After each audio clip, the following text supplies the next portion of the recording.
Yo maté a mi padre con un beso.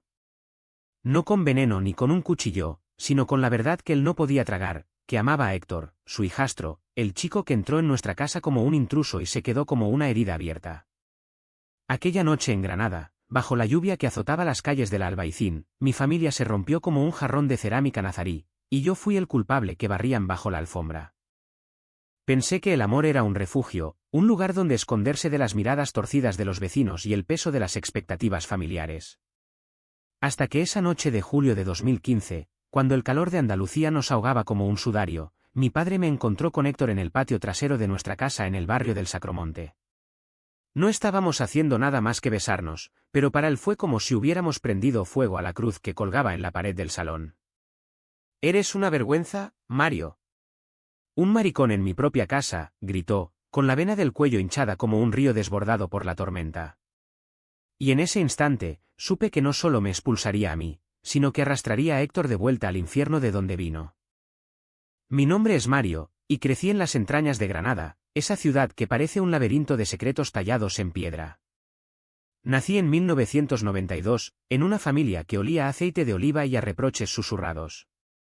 Mi madre, Carmen, era una mujer de manos callosas, que lavaba platos en un restaurante de turistas en la Plaza Nueva hasta que el cáncer se la llevó en 2008, dejándome con 16 años y un vacío que solo el flamenco podía llenar un poco. Mi padre, Antonio, era un constructor endurecido por el sol, con bigote gris y una fe católica que usaba como escudo contra el mundo. Trabajaba de sol a sol en las obras del AVE, construyendo el futuro de España mientras el suyo se desmoronaba. Yo era su único hijo, el que iba a heredar el negocio familiar, el que jugaría al fútbol en el equipo local y se casaría con una chica de buen ver. Pero yo nunca encajé en ese molde. Desde niño, me gustaba dibujar cuerpos masculinos en los márgenes de mis cuadernos de matemáticas, y cuando vi a Héctor por primera vez, supe que mi secreto ya no era solo mío. Héctor llegó a nuestra vida en 2010, con 17 años y una maleta raída que olía a humo de Madrid. Su madre, Isabel, era la segunda esposa de mi padre, una viuda flaca con ojos de gitana y una sonrisa que prometía redención. Se habían conocido en una romería en el Sacromonte, donde el vino tinto y las palmas de las castañuelas unen destinos rotos. Isabel traía a Héctor como parte del paquete, un chico huérfano de padre muerto en un accidente de tráfico y con una madre que apenas podía mantenerlo. «Es un buen chico, Antonio. Solo necesita un techo y un hombre que le enseñe a serlo», le dijo ella en la cena de bienvenida, mientras yo lo observaba desde el otro lado de la mesa, hipnotizado por la curva de su mandíbula bajo la luz amarilla de la bombilla. Héctor era alto, delgado como un olivo joven, con pelo rubio revuelto que le caía sobre los ojos verdes, y una cicatriz fina en la ceja izquierda que lo hacía parecer un rebelde de película. Hablaba poco, con un acento madrileño que cortaba como un cuchillo, y pasaba las tardes tocando la guitarra en el patio, sacando melodías que me erizaban la piel. Al principio, éramos como hermanos forzados. Compartíamos la habitación en el ático, con vistas a las cuevas blancas del Sacromonte, y las noches de verano nos pasábamos susurrando sobre chicas del instituto, yo mintiendo para encajar, él contándome verdades a medias sobre sus conquistas fugaces. Pero pronto, las mentiras se convirtieron en roces accidentales, mi mano en su hombro al pasar el pan, su pierna rozando la mía bajo la mesa durante las cenas familiares. Yo sentía un fuego en el estómago, un hambre que no se saciaba con las tapas de jamón que mi padre traía de la obra. Él lo notaba, lo veía en mis ojos cuando lo pillaba mirándome en el espejo del baño, envuelto en una toalla después de la ducha. «Eres raro, Mario», me dijo una vez, riendo nervioso, pero no se apartaba. Y así empezó, un beso robado en la oscuridad del cuarto, durante una tormenta que retumbaba contra las paredes de yeso. Sus labios sabían a menta y a miedo, y en ese momento, supe que estaba perdido. La vida en Granada es un baile de apariencias. Por fuera, éramos la familia perfecta, Antonio e Isabel trabajando codo con codo en la pequeña tienda de ultramarinos que abrían en el Zaidín, yo estudiando arquitectura en la universidad, un capricho que mi padre toleraba porque al menos construyes algo útil, y Héctor metiéndose en el mundo de la hostelería, sirviendo cañas en un bar de la calle Elvira.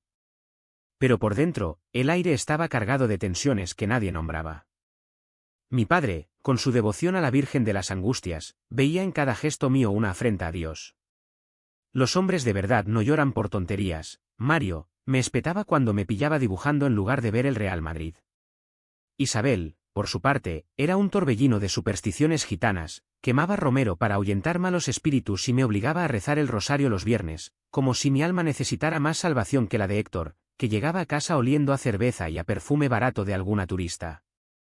Héctor y yo nos convertimos en cómplices silenciosos.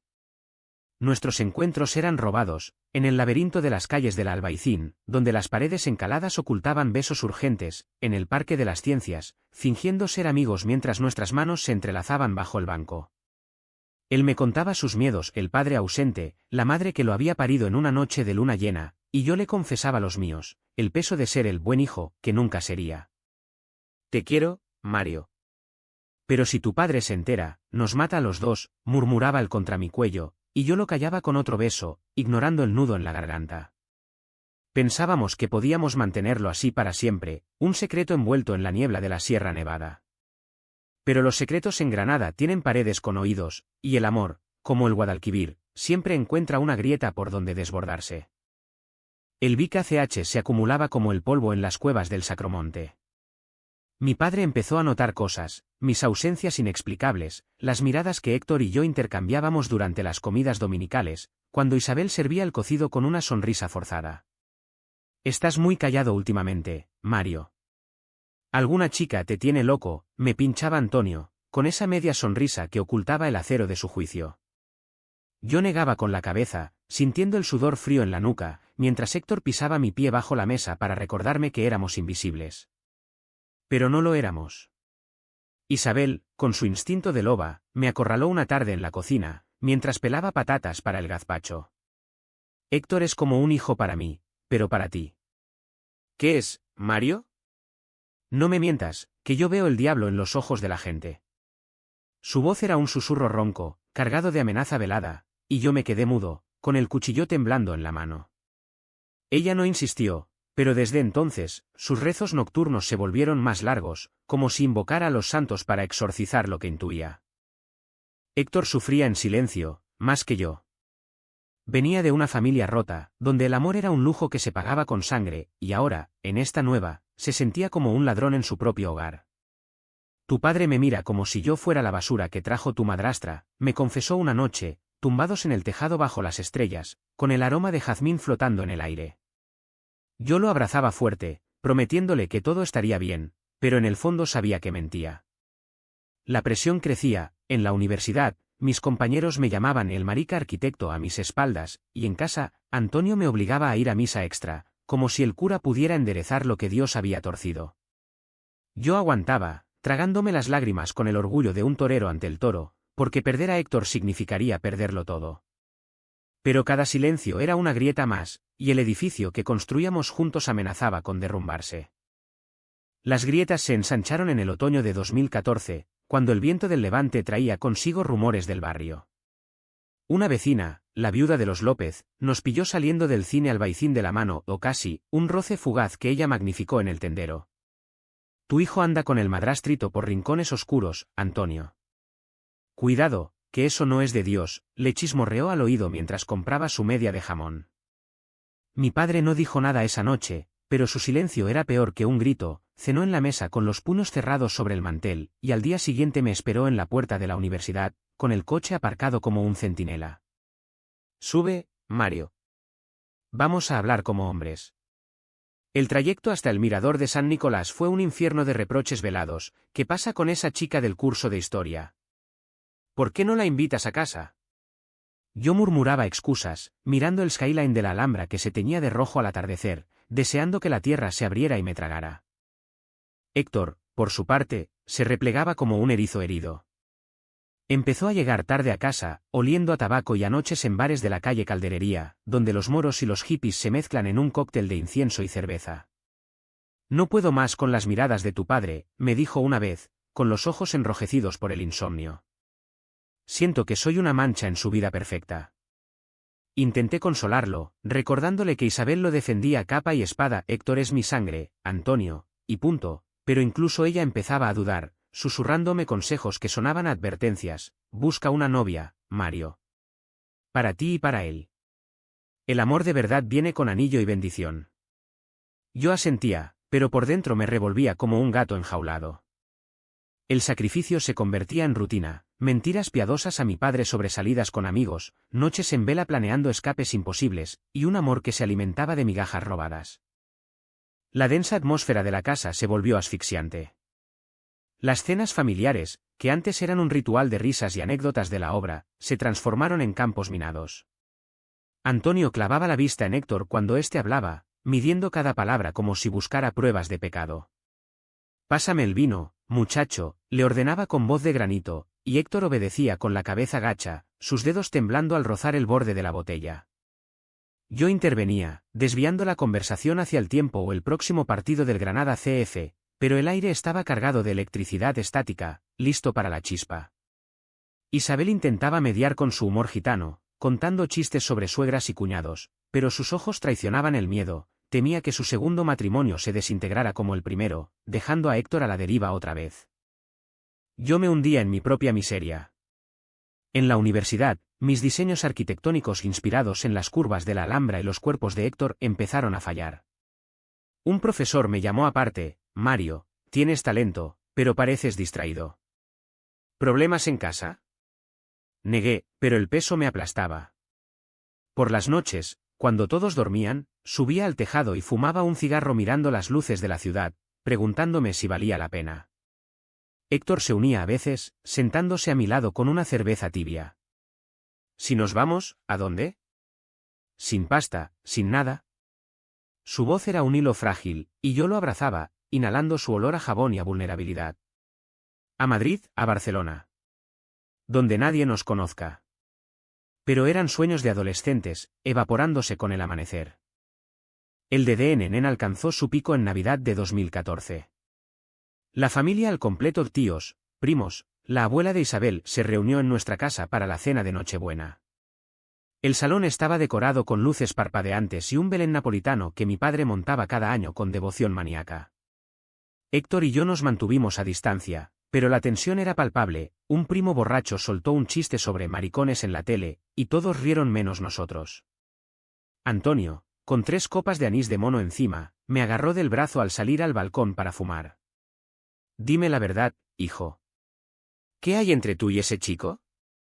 Su aliento apestaba a alcohol y a juicio, y por un segundo, casi lo confieso todo. Pero vi el miedo en sus ojos, miedo a perder el control, a que su mundo conservador se resquebrajara, y me callé. «Nada, papá. Solo amigos». Él me soltó, pero el daño estaba hecho. Desde entonces, me vigilaba como un halcón, entrando sin avisar en mi habitación, revisando mi móvil cuando creía que no lo veía. Héctor empezó a distanciarse, no por falta de amor, sino por autodefensa. «No quiero joderte la vida, Mario», me dijo una tarde en el Paseo de los Tristes, junto al río Darro que murmuraba secretos al viento. Estábamos sentados en un banco, fingiendo leer un periódico, pero nuestras rodillas se tocaban bajo la madera. «Si me voy, al menos tú te salvas». Sus palabras me cortaron como vidrio. ¿Salvarme? ¿Para qué, si sin él era solo un cascarón? Lo besé allí mismo, desafiando a los turistas con sus cámaras, y él respondió con desesperación, como si fuera el último beso del mundo. Pero el beso no borró el miedo, solo lo avivó. Esa noche, al volver a casa, encontré a mi padre esperándonos en la puerta, con los brazos cruzados y una expresión que era mitad furia, mitad decepción infinita. La confrontación no fue inmediata, sino un goteo lento de veneno. Antonio empezó a tratar a Héctor como a un paria, le negaba la llave de la casa, lo obligaba a comer en la cocina como un sirviente, y murmuraba plegarias cada vez que él pasaba. Isabel lloraba en silencio, dividida entre su hijo y su marido, y yo me convertía en el mediador invisible, suplicando a mi padre que parara. «Es familia, papá. Por Dios». Pero él replicaba con versos bíblicas sacados de contexto: «No te dejes seducir por el pecado, Mario». Levítico es claro. El aislamiento nos unía más a Héctor y a mí, pero también nos desgastaba. Nuestros encuentros se volvieron clandestinos, en moteles baratos de la carretera de Málaga o en las ruinas de la abadía del Sacromonte, donde el eco de nuestros gemidos se perdía en la noche. Allí, desnudos bajo la luna, nos prometíamos libertad, pero el amanecer traía la realidad, una familia que se desangraba por un amor que nadie entendía. El año nuevo trajo una tregua falsa, envuelta en el estruendo de las campanadas y el humo de los petardos que iluminaban el cielo de Granada. Pero bajo la superficie, la olla a presión bullía. Yo intentaba normalizarlo todo, saqué un trabajo a media jornada en una oficina de arquitectos en el centro, diseñando reformas para casas de la alta sociedad que vivían en el Realejo, fingiendo que mi vida era un plano perfecto. Héctor, meanwhile, se hundió en el bar de Elvira, sirviendo rondas hasta el alba, ahogando sus dudas en chupitos de orujo. Al menos aquí nadie me juzga por quien amo, me dijo una noche, con la camisa manchada de vino y los ojos brillantes. Pero yo veía cómo el alcohol lo erosionaba, convirtiendo al chico vibrante que conocí en un sombra de sí mismo. La familia se fracturaba en detalles pequeños pero lacerantes. Isabel, desesperada por mantener la paz, organizó una escapada a la costa tropical, un fin de semana en Salobreña, con playa y paella para reconectar. Antonio aceptó a regañadientes, pero el viaje fue un desastre. En la arena de la playa de la Herradura, Héctor y yo nos escapamos para nadar, nuestras risas flotando sobre las olas. Mi padre nos vio desde la sombrilla, su silueta recortada contra el sol cegador, y cuando volvimos, su mirada era un puñal. Demasiado tiempo juntos, ¿no creéis? Esa noche, en el apartamento alquilado, lo oí discutir con Isabel a través de la pared fina. Ese chico es una mala influencia, Isabel. Tu hijo es anormal. Ella lo defendió con uñas y dientes. Es sangre de mi sangre, Antonio. ¿Qué coño te pasa? Pero el daño estaba sembrado. Héctor oyó todo y se encerró en el baño, vomitando la cena y el orgullo. De vuelta en Granada, el acoso se intensificó. Antonio me obligó a mudarme a una habitación en el sótano, para que tengas tu espacio, dijo, pero era una jaula, húmeda, oscura, lejos de Héctor. Nuestros encuentros se redujeron a notas escondidas en los bolsillos de la ropa colgada en el tendedero, mensajes cifrados que decían, te echo de menos o, esta noche, en el mirador. Pero el riesgo crecía. Una vez, casi nos pillan, yo saliendo del cuarto de Héctor a las 3 de la mañana, cuando Isabel bajó por agua. Me escondí en el armario, corazón latiendo como un tambor flamenco, mientras ella rebuscaba en la cocina. Buenas noches, mamá, susurré al pasar, pero su mirada me desnudó. Yo empezaba a romperme. En la universidad, mis notas cayeron en picado, un profesor me recomendó terapia, para lo que sea que te esté comiendo vivo. Rechacé, porque ¿cómo explicas que amas al hijastro de tu padre en una sociedad que aún susurra maricón como una maldición? Mis amigos, los pocos que tenía, se alejaban, notando mi distancia. Solo Raúl, un compañero de clase que había salido del armario años antes, me tendió una mano. Ven a la asociación LGTB en el centro cívico. Allí no juzgan. Fui una vez, a un taller en la Plaza de Toros, pero el grupo de chicos y chicas compartiendo historias me abrumó. Héctor no quería ir, no soy de manifestaciones, Mario. Solo quiero estar contigo sin dramas. Así que seguí solo, tragando el veneno de la soledad. El sufrimiento de Héctor era más crudo, más visible. Empezó a pelear en el bar, un turista borracho que lo llamó chico guapo, buscas clientes, y él le partió una botella en la cabeza. La policía lo llevó a comisaría, y Antonio tuvo que ir a recogerlo a medianoche, con la cara de piedra. Esto es lo que pasa cuando no hay disciplina, le espetó en el coche, y Héctor, con la muñeca vendada, solo bajó la cabeza. Isabel lloraba en la cocina al día siguiente, culpándose, lo traje aquí para salvarlo, no para esto. Yo la consolé, odiándome por ser el catalizador, pero en secreto culpaba a mi padre, cuya rigidez era un yugo de hierro. Los meses de primavera de 2015 fueron un calvario de contención. Celebramos la Semana Santa con procesiones que desfilaban por las calles estrechas, nazarenos encapuchados portando pasos pesados como nuestras culpas. Yo marchaba detrás de la Virgen de la Soledad, el incienso quemándome los ojos, mientras Héctor se quedaba en casa, alérgico a las multitudes. Antonio lo usaba como munición, mira cómo huye de lo nuestro. No es un hombre de verdad. Yo defendía a Héctor en silencio, acumulando rabia como arena en un reloj de agua. Nuestros momentos robados se volvieron intensos, desesperados, sexo rápido en el baño del bar después de cerrar, o caricias furtivas en el Generalife, donde los jardines moros susurraban aprobación antigua. No puedo vivir sin ti, jadeaba él contra mi piel, y yo respondía con promesas vacías, nos iremos pronto. Lo juro. Pero el destino, caprichoso como el viento de la vega, tenía otros planes. En mayo, durante la Feria de las Flores, el barrio bullía de música y olores a churros fritos. Héctor y yo nos escabullimos a la caseta de un amigo, bailando sevillanas con cervezas en la mano, fingiendo ser solo cuñados alegres. Por un momento, fuimos libres, su mano en mi cintura, guiándome en el ritmo, sus ojos prometiendo un futuro sin cadenas. Pero al volver a casa, tambaleantes y riendo, la puerta se abrió antes de lo esperado. Antonio estaba allí, en el umbral, con una linterna en la mano y una expresión que congeló la noche. «Entra. Ahora». La discusión que siguió fue un huracán contenido. Nos sentamos en el salón, bajo el crucifijo que mi abuela había traído de Ronda, y Antonio nos interrogó como un inquisidor. «¿Qué hacíais tan tarde? ¿Borrachos como animales?» Héctor balbuceó excusas, solo bailes, Antonio, nada más, pero yo vi el pánico en sus ojos. Isabel, despertada por el ruido, se unió, pálida como un sudario. «Dejadlos, son jóvenes». Pero mi padre no cejaba, su voz subiendo octavas. «¿Jóvenes? Ese chico es un peligro, Isabel. Lo veo en cómo os miráis». El aire se espesó, y entonces, en un arrebato de estupidez o valentía, solté: «Déjalo en paz, papá. Él no ha hecho nada». Las palabras colgaron como una guillotina, y el silencio que siguió fue ensordecedor. Aquella noche del 15 de julio de 2015, la lluvia caía como lágrimas de los alminares de la mezquita al-No, de la Alhambra, que se erguía invisible tras las nubes, y el patio trasero de nuestra casa en el Sacromonte era un lodazal de secretos al descubierto. Héctor y yo nos habíamos refugiado allí después de una discusión en el bar. Él quería dejarlo todo, huir a Valencia donde un primo le ofrecía trabajo en un taller, y yo, cobarde, pedía tiempo. «No hay tiempo, Mario. Tu padre nos va a matar». Sus palabras me impulsaron a besarlo, con furia, como si pudiera sellar nuestra unión contra el mundo. Sus manos en mi espalda, mi boca en su cuello, el agua empapándonos hasta los huesos. No oímos la puerta trasera abrirse. No oímos los pasos de Antonio chapoteando en el barro. «Hijos de puta», rugió mi padre, su silueta recortada contra la luz de la cocina como un demonio bíblico.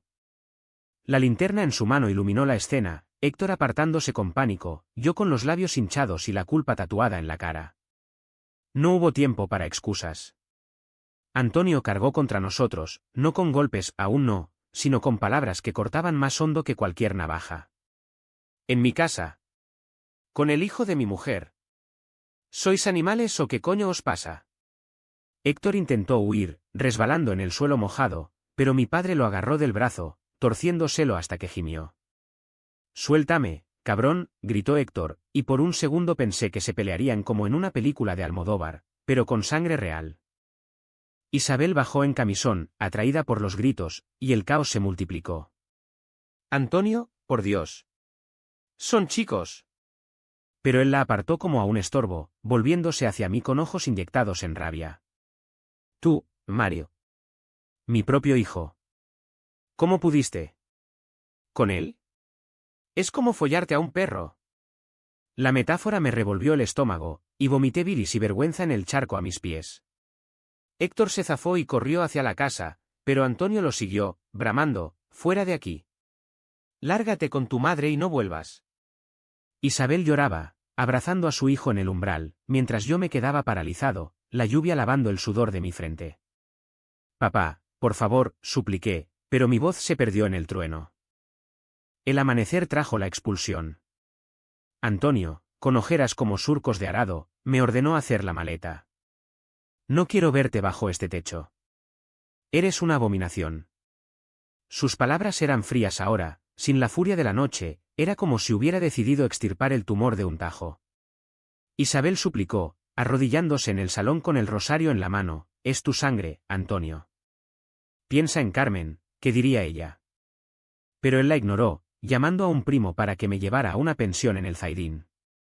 Héctor intentó seguirme, pero mi padre lo retuvo: «Tú quédate. Pero si lo ves, te echo a ti también».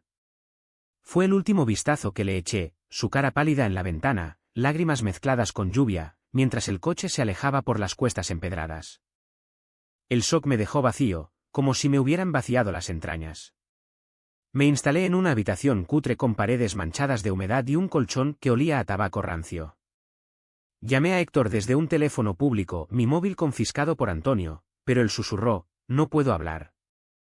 Mi madre dice que esperemos. Esperar. Esa palabra se convirtió en mi cárcel. Días se convirtieron en semanas, vagaba por Granada como un fantasma, evitando la plaza nueva donde mi padre compraba el periódico, dibujando planos absurdos en cafés baratos. El dinero de la pensión se evaporaba en tapas y cervezas para ahogar el vacío. Una noche, en el bar de Elvira, Raúl me encontró. Mario, ¿qué coño te ha pasado? Pareces un zombi.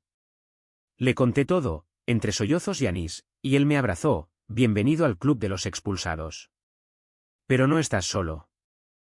El dolor era un animal que me devoraba por dentro. Soñaba con Héctor, sus manos en mi piel, su risa en el viento del Darro.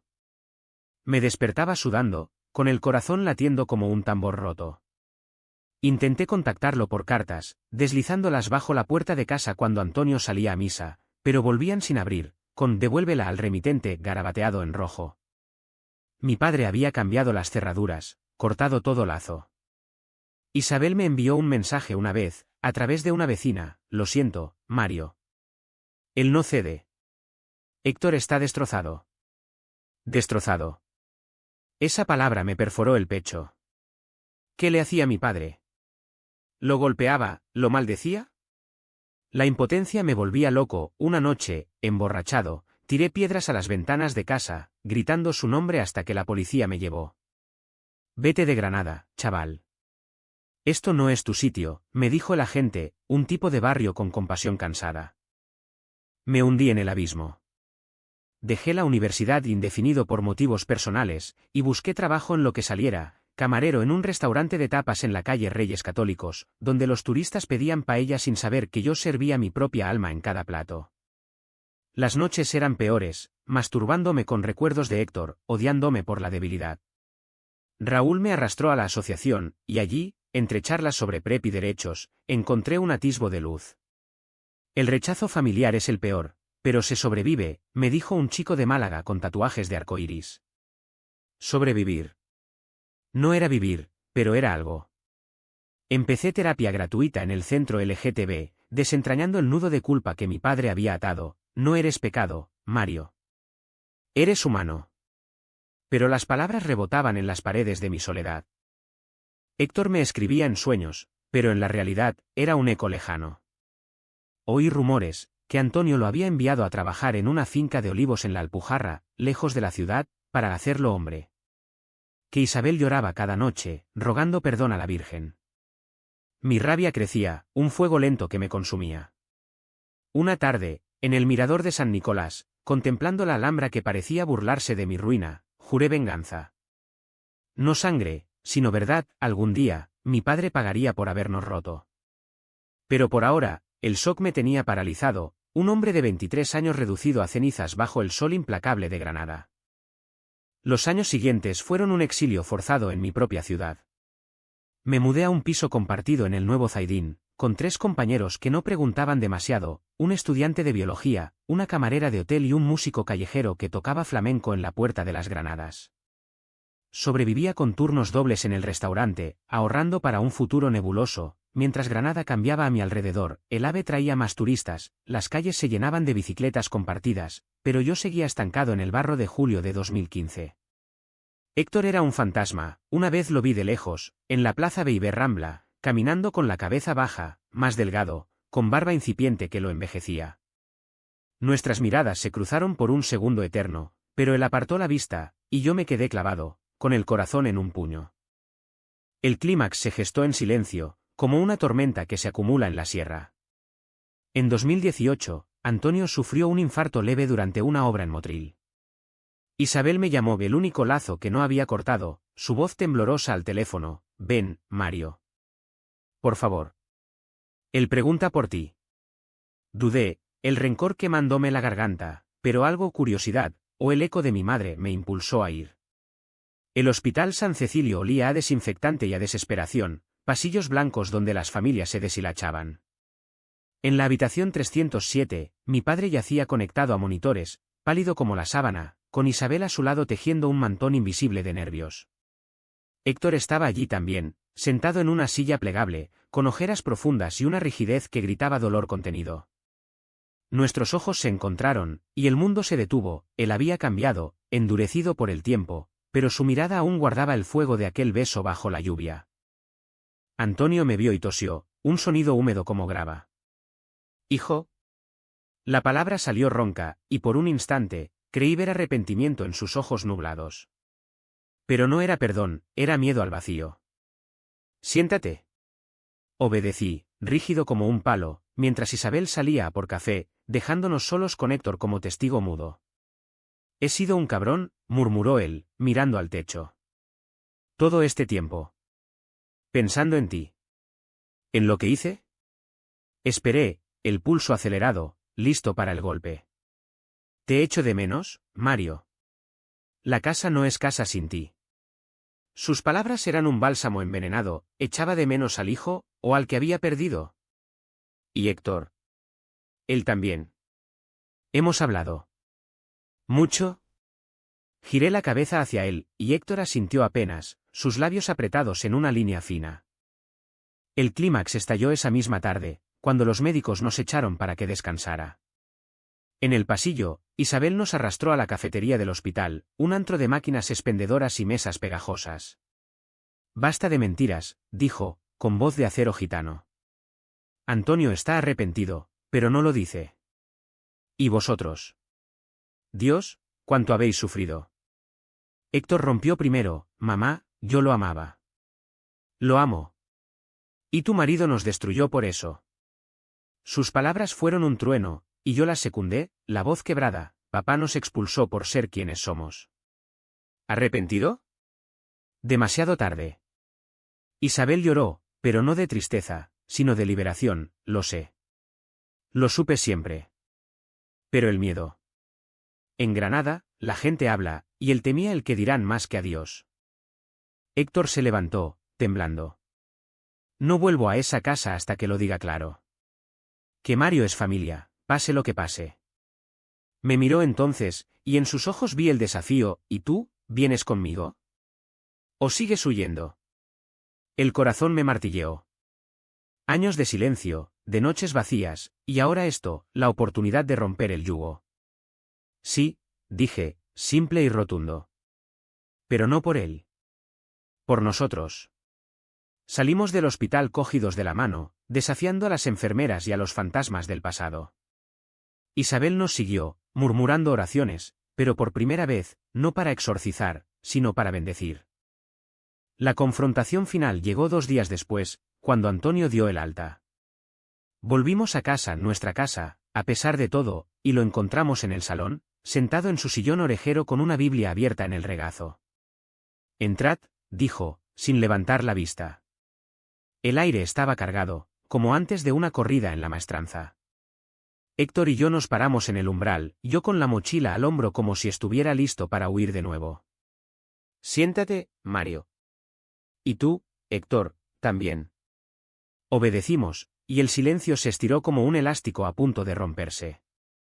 «He rezado mucho estos días. Y he visto lo que perdí». Tosió, y continuó: «Os quiero a los dos.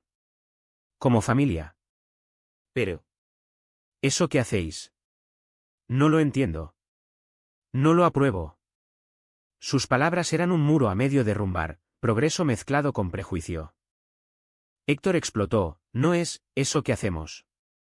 Es amor, Antonio. Amor de verdad, no el que tú impones con reglas y cruces». Mi padre palideció, pero no gritó, en cambio, miró al suelo. «Lo sé. Y por eso. Lo siento». La disculpa salió como un suspiro, frágil pero real. Yo intervine, la voz firme por primera vez en años: «No basta con sentirlo, papá. Nos rompiste. A Héctor, a mí, a esta familia. Si quieres que volvamos, acepta quienes somos. Todo». Él asintió lentamente, lágrimas surcando sus arrugas. «Lo intentaré. Por ti, Mario». No era una victoria rutilante, sino una rendición a medias, pero en ese momento, bastó. Abracé a Héctor allí mismo, frente a mi padre, y él no apartó la vista, solo cerró los ojos, como aceptando el nuevo mapa de su mundo. Isabel entró entonces, con una bandeja de té y bizcochos, y el salón se llenó de un silencio nuevo, no opresivo, sino posible. Hablamos no de perdón inmediato, sino de pasos, terapia familiar, quizás, o solo tiempo para que las heridas cicatrizaran. Héctor y yo nos quedamos esa noche, en habitaciones separadas por decoro, pero con la puerta entreabierta como promesa. La sanación no fue un río caudaloso, sino un goteo persistente, como el agua que erosiona la piedra de la Alhambra siglo tras siglo. Volví a casa en el Sacromonte, no como el hijo pródigo, sino como un superviviente reclamando su espacio. Antonio y yo bailamos un tango incómodo, comidas donde él evitaba temas, yo respondía con monosílabos, pero poco a poco, las grietas se sellaban. Él empezó a preguntarme por mi trabajo, había vuelto a la arquitectura, diseñando un centro LGTB en el barrio del Pajarito, y una vez, incluso comentó, «¿Es bonito? ¿Útil?» No era orgullo, pero era un puente. Héctor se quedó también, trabajando ahora en un taller de guitarras en la calle Pajés, donde tallaba instrumentos con la misma precisión que reconstruía su vida. Nuestras noches eran nuestras, besos sin prisa en el patio, bajo el mismo cielo que nos había delatado, y sexo que ya no era huida, sino celebración. Isabel fue el pegamento, con su mezcla de fe y pragmatismo gitano. Organizó cenas donde hablábamos de todo, del cáncer de mi madre, del accidente del padre de Héctor, de cómo el miedo nos había convertido en monstruos. Antonio confesó su juventud reprimida, un amorío con un compañero de obra en los 70, ahogado en vergüenza por la dictadura, y por primera vez, lo vi humano, no como el tirano de mis pesadillas. Temía perderte como perdí a otros, dijo, y yo lo abracé, sintiendo su bigote gris contra mi mejilla. No todo era perfecto, aún había silencios en las procesiones de Semana Santa, miradas torcidas de tíos conservadores, pero el hogar ya no era una cárcel. Héctor y yo crecimos juntos en esa frágil paz. En 2020, durante el confinamiento por la pandemia, nos mudamos a un piso pequeño en la Albaicín, con vistas al valle y un balcón donde plantamos albahaca.